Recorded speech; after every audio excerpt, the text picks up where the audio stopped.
এটা জাপানে থাকে।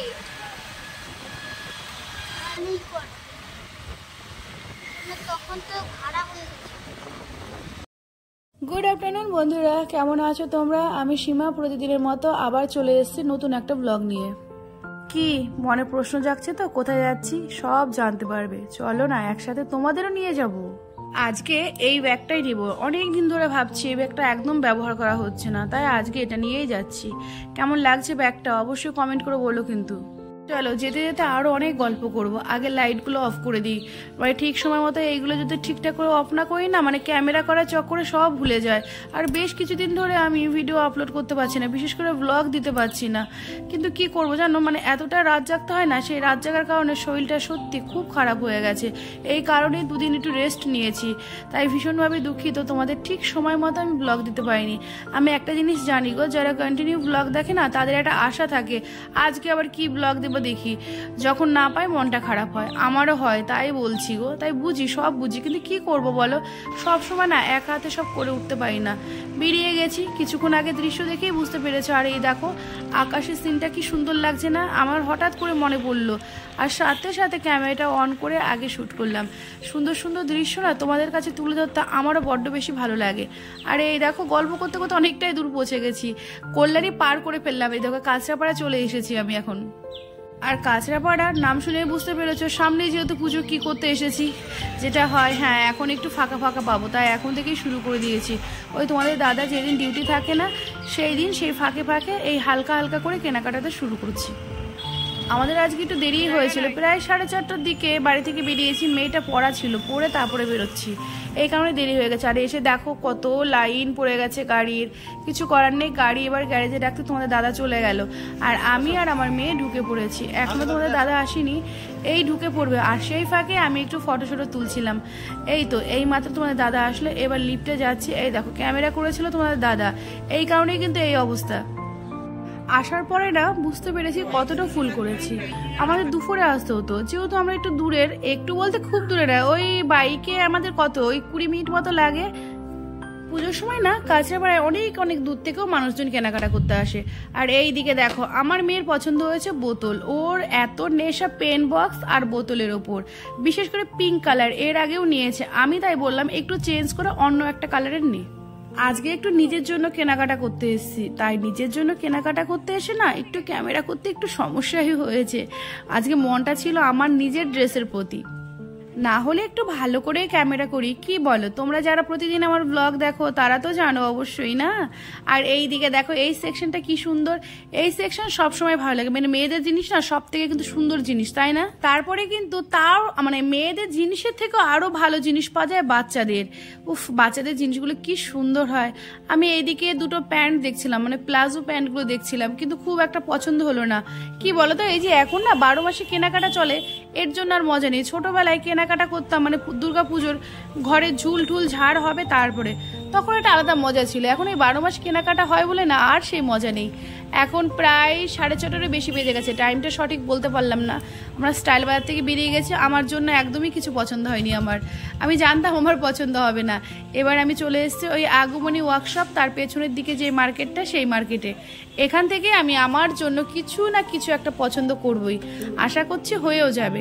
তারপরে এই দোকানটায় আসলাম, এটা হচ্ছে পূজা ড্রেসেস। হ্যাঁ এই দোকানটা আমি প্রথম টাইম আসলাম, এর পাশে একটা দোকান আছে, সেই দোকানে আর গেলাম না। গতবার গিয়েছিলাম বুঝলে, ওদের ব্যবহারটা ভালো লাগেনি, তাই যেই দোকানে একবার ব্যবহার ভালো দেখি না সেই দোকানে এই সীমা আর পা দেয় না। সীমা টাকা দিয়ে জিনিস কেনে, কোনো ধার বাকি জিনিস না। তবে কেন বলো, বাজে ব্যবহার দেখবো মানে শুনবো। আমি নিজেও কারোর সাথে খারাপ ব্যবহার করি না জ্ঞান তো, আবার আমি কারো খারাপ ব্যবহার নেবও না, এটা আমার রুলস। হয়ে গেছে, দুটো ড্রেস নিয়েছি, সেই ড্রেস দুটো অবশ্যই তোমাদের দেখাবে, পরের ব্লগে আমি শেয়ার করে দেখাবো।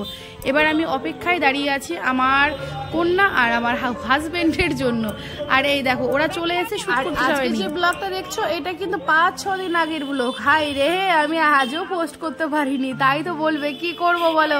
বললাম না কদিন ধরে মানে শরীরটা এত খারাপ ছিল, ভেবেছি না আর ডলারে মায়া করবো না, না আমি যেমন আগে ভালোবেসে ভিডিও করতাম ঠিক মানে এখন আবার সে আগের মতো ভালোবেসে ভিডিও করছি। ওই ডলারে মায়া করলে না মনে শান্তি আসে না, ভালোবেসে করলে স্মৃতিটুকু থাকে, নিজের ব্লগটা পরে দেখি কি যে ভালো লাগে। তাই তোমাদেরও বলছি ভালোবেসে কাজ করো, ওই ডলার বা টাকা পয়সার দিকে তাকিও না। তো এবার আমরা বাড়ির উদ্দেশ্যে বেরিয়ে গেছি, কল্যাণী ধরবো তার আগেই একটা বড় একটা মন্দির আছে, এটা হচ্ছে বজরংবলীর মন্দির। এখানে প্রতিদিন পুজো হয়, হ্যাঁ প্রতিদিন সপ্তাহে 2 বারে। আর আমি যেদিনই আসি দেখি কপালটা খুব ভালো, সেদিনই প্রসাদ দেওয়া হয়। তাহলে আমি ভাগ্যবান, তাই না বলো? আসলে কি বলো তো, ঈশ্বরের প্রসাদ কিন্তু ভাগ্যে না থাকলে পাওয়া যায় না, তাই না? আর আমার তো এই খিচুড়ি প্রসাদ সাথে আলুর দম কি ভালো লাগে। তোমাদের কেমন লাগে অবশ্যই কিন্তু কমেন্ট করে জানাবে। তোমাদের ভালো লাগাগুলো আমার শুনতে কিন্তু খুব ভালো লাগে। কমেন্ট কেন করো না, অবশ্যই কমেন্ট করবে গো। আমি কি রিপ্লাই দেই না বলো? এই অভিযোগটা কি আমার প্রতি আছে? তিনজনে মিলে প্রসাদ খেলাম, বেশ ভালো হয়েছিল। আর পুজোর প্রসাদ আমি খারাপ হয়েছিল বলবো কোন সাহসে? আসলে পুজোর প্রসাদ না যেইভাবেই রান্না করা হয় কিন্তু ভালো লাগে খেতে, তাই না? ওটা কিন্তু বাড়িতে একটু ট্রাই করে দেখবে, যতই ঘি দাও বাটার দাও ওই রকম স্বাদ হবে না। আর দেখো রাতের টাউন কি সুন্দর লাগে না? এটা আমাদের কল্যাণী শহর, স্বপ্নের শহর কল্যাণী শহর। এইমাত্র আমি ঋত্বিক সদন পার করলাম, আর রাতে সত্যি সিনগুলো খুবই সুন্দর লাগছে। তোমাদের কেমন লাগছে গো? শুধু বারবার সাইড সিন দেখলে হবে? এই দিদিভার দিকে তো তাকাতে হবে, তারও তো ইচ্ছে হয় তার মুখটা সকলে দেখুক। এই দেখো এবার আমি ক্যামেরায় চলে এসেছি, হাসিটা দেখেছো? সেই হাসি গো। হ্যাঁ যখন ক্যামেরা করি না সত্যি খুব ভালো লাগে, তার মধ্যে যদি দেখি একটু সুন্দর লাগছে আরও ভালো লাগে। কি খুশি হই আমি এখনো আমাকে সুন্দর বললে, মানে সৌন্দর্য আমি এত ভালোবাসি জানো।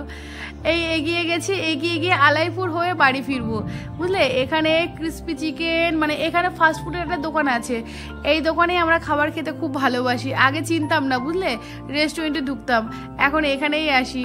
এখানে এসে আজকে ইচ্ছা আছে স্টিম মোমো খাবো, ক্রিস্পি চিকেন খাবো, আর দেখি আর কি খাওয়া যায়। আর এই দেখো চিকেন রোল খেতাম, রোলটা পছন্দ হলো না, তারপরে হচ্ছে চিকেন কাটলেট দিয়েছে, এটাও খেতে আমার ফিশ ফ্রাইটা খুব ভালো লাগে। কিন্তু আমি যেদিনই আসি সেদিনই দেখি এখানে শেষ হয়ে গেছে, দোকানটা এত সেল হয় না। আর আমরা একটু দূর থেকে আসি তো। আর ক্রিস্পি চিকেনটা বুঝলে আর এখানে খেলাম না, ওই খিচুড়ি খেয়েছিলাম না, পেট লোড হয়ে গেছে, তাই ওটা পার্সেল করে নিয়ে যাচ্ছি। আর এই যে আমাদের সব হয়ে গেছে, এবার মেয়ে গাড়িতে চাপলো, এবার আমি তো ক্যামেরা করি তাই আমি সবসময় পেছনেই থাকি, কিছু করার নেই। এবার বেরিয়ে পড়েছি বাড়ির উদ্দেশ্যে। যেতে যেতে দেখলাম পাশে আবার একটা রেস্টুরেন্ট হয়েছে, দাঁড়াও দেখো কি সুন্দর লাগছে না? হ্যাঁ এই রেস্টুরেন্টের নামটাও বলছি, দাঁড়াও, এই রেস্টুরেন্টটা হচ্ছে নীল দিগান্ত। তাহলে চলো এবার বাড়ির দিকে যাওয়া যাক। অনেকটাই গল্প করলাম, অনেক কিছুই শেয়ার করলাম, আর কি কি কেনাকাটা হয়েছে সেটা কিন্তু নেক্সট ব্লগে অবশ্যই দেখাবো। তোমাদের কাছে দেখাবো তো কাদের দেখাবো বলো তো? আর এই দেখো বলতে বলতে বাড়ি চলে এসেছি, কর্তামশাই আবার একটু বাজারে গেল, কি কারণে জানি না, দরকার হয়তো চলে গেল। আর আমি এখন ওপরে উঠবো, আর নিচে একটু পিঙ্কির সাথে গল্প করলাম, মেয়ে তো প্রচন্ড ক্লান্ত। আচ্ছা তাহলে আমিও চেঞ্জ করে নিই, ফ্রেশ হবো। তাহলে বলো কিন্তু অবশ্যই আজকের ব্লগটা কেমন লাগলো। আশা করছি তোমাদের ভালো লাগবে, সেটা কিন্তু কমেন্টের মাধ্যমে একদম জানাবে, কিন্তু একদম আশায় রইলাম। আজকে আসছি, টাটা।